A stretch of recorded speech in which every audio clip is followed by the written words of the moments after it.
ஒரு நாள் மம்ரிக்காவோட அம்மா அவளுக்கு ஒரு குட்டி நாய்க்குட்டி வாங்கிட்டு வந்து கொடுத்தாங்க.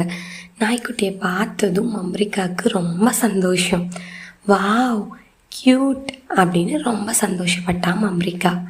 அவன் அந்த நாய்க்குட்டிக்கு ராமு அப்படின்னு பேர் வச்சா. மம்ரிக்காவும் ராமுவும் டெய்லியும் சந்தோஷமாக விளையாடுவாங்க. மம்ரிக்கா ராமுவுக்கு சாப்பாடு கொடுப்பா.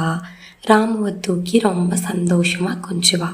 ராமுவும் மம்ரிக்காவும் ரொம்ப க்ளோஸ் ஃப்ரெண்ட்ஸ் ஆயிட்டாங்க. ஒரு நாள் ராமு பேப்பரெல்லாம் எடுத்து வீட்டுக்குள்ளே ஃபுல்லாக கிழிச்சு வீடு ஃபுல்லாக போட்டுட்டான். அம்மா அதை பார்த்த உடனே ரொம்ப கோவப்பட்டாங்க. யார் இதை செஞ்சது அப்படின்னு கேட்டாங்க. மம்ரிக்கா தயங்குனான். அம்மா, ராமு தான் அப்படின்னு சொல்ல போனான்.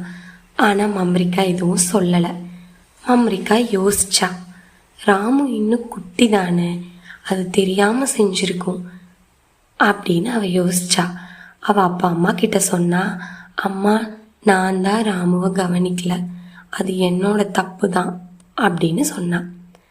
உடனே அம்மா யோசிச்சாங்க. நீ ரொம்ப பொறுப்பான பொண்ணு மம்ரிக்கா அப்படின்னு சொன்னாங்க. அதுக்கப்புறமா அம்மா சொன்னாங்க, நம்ம ராமுவுக்கு கற்றுக் கொடுப்போம், நான் இனி கோவப்பட மாட்டேன் அப்படின்னு சொன்னாங்க. உடனே மம்ரிக்கா ரொம்ப சந்தோஷப்பட்டா. ராமுவை தூக்கி வச்சுக்கிட்டா. நான் உனக்கு கற்றுக் கொடுப்பேன் அப்படின்னு ராமு கிட்ட சொன்னான். ராமுவும் சந்தோஷப்பட்டு வாழை ஆட்டினான். இந்த ஸ்டோரியிலேருந்து நம்மளுக்கு என்ன மாரல் கிடைக்குது? பொறுப்பும் அன்பும் இருந்தாதான் உண்மையான நட்பு உருவாகும். மம்ரிக்கா அவளோட ராமுவை பொறுப்பாகவும் அன்பாகவும் கவனிச்சுக்கிட்டா.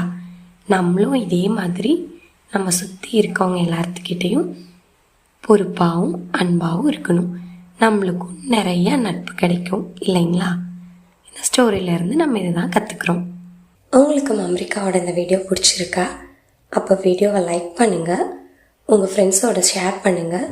இன்னும் இந்த மாதிரி நிறைய வீடியோஸ் பார்க்குறதுக்கு மம்ரிக்காவோட சேனலை சப்ஸ்கிரைப் பண்ணுங்கள்.